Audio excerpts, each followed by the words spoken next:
Hello everyone, welcome back to my channel. আশা করছি সকলে খুব ভালো আছেন। আজ আমি আরেকটি হোমমেড সেরেল্যাক্সের রেসিপি নিয়ে চলে এসেছি।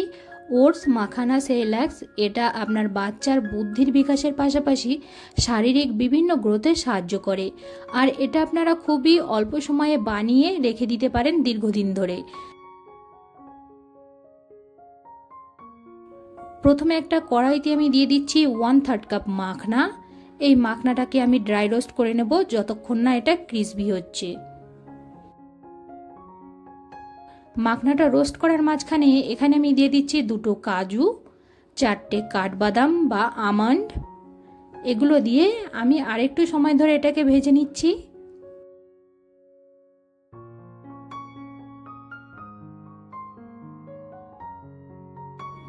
এখানে মাখনাটা দেখতেই পাচ্ছেন চাপ দিলে কেমন ভেঙে যাচ্ছে, তার মানে বুঝে নিতে হবে এখানে মাখনাটা ভাজা হয়ে গেছে। এবার আমি মাখনাটাকে আলাদা একটা পাত্রে রেখে দিচ্ছি। এবার দিয়ে দিচ্ছি আমি 1/2 কাপ ওটস। ওটসটাকে দিয়ে আমি ঘন ঘন নাড়িয়ে চাড়িয়ে এটাকেও ভেজে নেব। এখানে আমার ওটসটা ভাজা হয়ে গেছে। এবার আমি একটা প্লেটে নিয়ে ঠান্ডা করে নিচ্ছি। দিয়ে দিচ্ছি ভেজে রাখা মাখনা আর ওটস। এটাকে আমি একটা ফাইন পাউডার বানিয়ে নেব।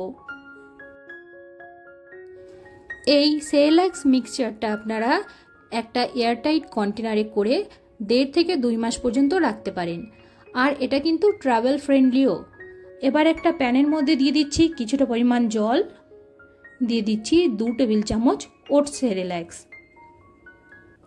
এটা দিয়ে আমি ভালো করে মিশিয়ে নিচ্ছি যাতে কোনো লাম্পস না থাকে।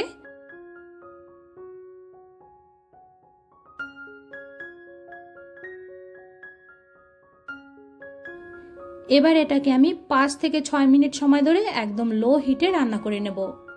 এই সেরেল্যাক্সটা আপনারা ব্রেকফাস্ট বা রাতের ডিনারে আপনার বেবিকে কিন্তু সার্ভ করতে পারেন। এবার এতে আমি দিয়ে দিচ্ছি 1 টিস্পুন মতন গুড়ের পাউডার। আপনারা চাইলে এখানে খেজুরের পাউডারও ব্যবহার করতে পারেন। এটা দিয়ে আমি আরও 2 থেকে 3 মিনিট রান্না করে নিচ্ছি।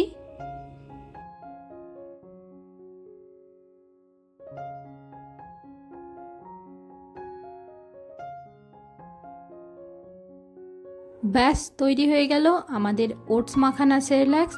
আপনারা চাইলে এতে ফর্মুলা মিল্কও অ্যাড করতে পারেন বা ম্যাশড কলাও এখানে আপনারা ব্যবহার করতে পারেন। আজকের রেসিপিটা ভালো লাগলে চ্যানেলটাকে সাবস্ক্রাইব করতে ভুলবেন না। দেখা হচ্ছে নেক্সট ভিডিওতে। সকলে ভালো থাকবেন, সুস্থ থাকবেন।